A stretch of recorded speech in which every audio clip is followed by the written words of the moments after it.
So yesterday we were wandering around Costco. It was Father's Day, and I saw this on the shelf. I thought this might be a cool thing to play around with. It was $30, and basically it's 12 feet of LED lights. What's really cool is it came with, or was displaying, this remote, which basically every color in the rainbow, or 16 colors anyways. I don't know if it's 16, what is that, 15, 16?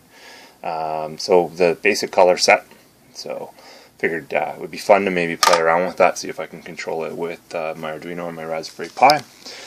So took it apart, promptly took it apart once I got home. Came with a little controller board. Controller board just has a simple transistor circuit on it. Has an IR infrared lead, so you can control the lights. It had the ability to fade and do a number of other things through the remote. But of course, you can really program it as you picked a color, and then that was your color. So obviously looking to tie it into microprocessors so that I could make it better.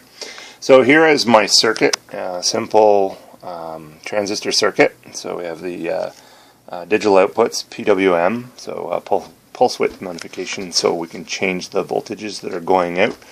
It's tied into my bench supply through the transistors, so the transistors are controlling the flow of the current. My bench supply is set to 12 volts.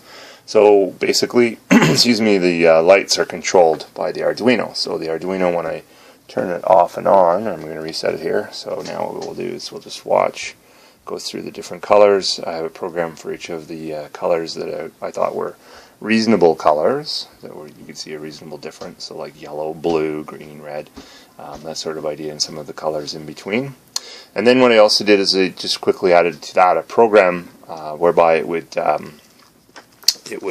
cycle through colors, or fade in and fade out. So pick one color, fade to that color, then fade to the next color, and so on and so forth. So if it was red and blue, it would go fading from red to blue, and then from blue to green, and then from green to whatever.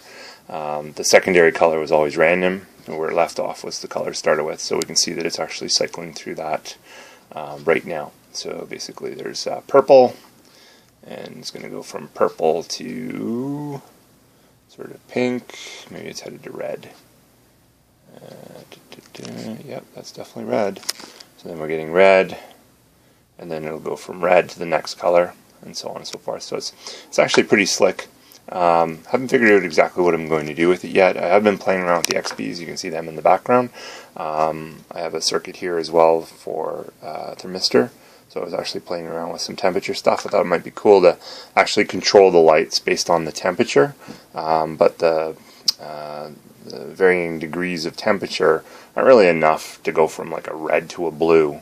It's not that hot and cold in my house, so I'm not sure that I'll be doing that, but it was an idea. I thought maybe we could do something along those lines. But anyways, this is the MOSAIC 12 feet of LEDs. They actually plug and unplug really easily, so you can see it's just a little connector. So you can make them, I think there's 6 2-foot lengths, so you can make them as long or as short as you want. What's really cool is actually within the actual LED strip, shows you where you have cut marks, so you can cut it, so you can make it as short as well if you don't want the full 2 feet. And what's really neat is it's actually peel back sticky tape underneath, so once I wanted to actually stick this to something, I would be able to do that as well. So it's actually kind of a neat system. It's fun to play around with, and that was my evening last evening, and part of my evening this evening. Anyways, thanks for watching.